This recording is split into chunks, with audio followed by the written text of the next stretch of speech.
This microphone is the Revox 3500 or M3500, and it is originally made by Beyerdynamic for Revox to go with their tape recorders in the 70s.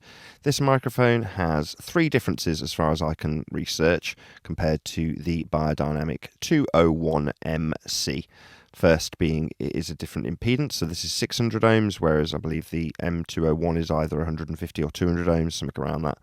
The other is that this doesn't have a humbucking coil, and the third is there's a high-frequency part of the circuit that's been removed, presumably to save costs when selling it to Revox. So I looked at buying the M201 from Beyerdynamic because I really like Beyerdynamic microphones. I think they sound outstanding. Every single one I've tried so far has been great.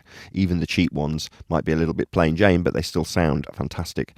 So I've actually bought two of these. They're a matched pair, and they have cost a pretty penny to say the least, as they are one-off, being sequential serial numbers. Good enough for me to know that they're close enough to be matched, well enough to be used as a stereo pair. It is going to be my, as I say, studio workhorse microphone. So the M201NC,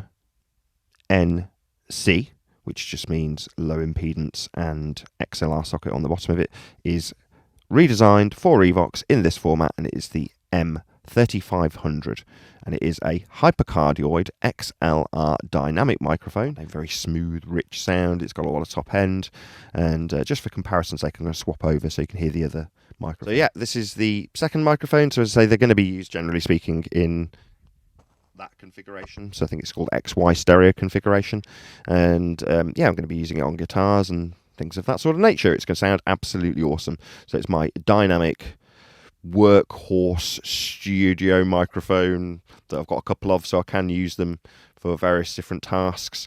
I don't actually need it for snare, so I've already got a snare microphone. I've got a 422, also from Beyerdynamic, so this probably won't be used on snare.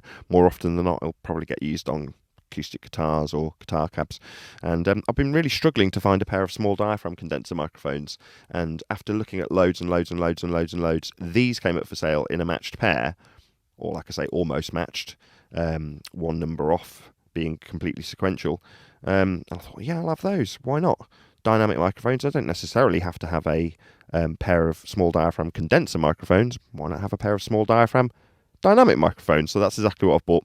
So once again, the Hypercardioid M201 equivalent, made for Revox, and it's called the M3500, a Hypercardioid XLR using dynamic studio grade microphone made by Beyerdynamic, and this is how it sounds.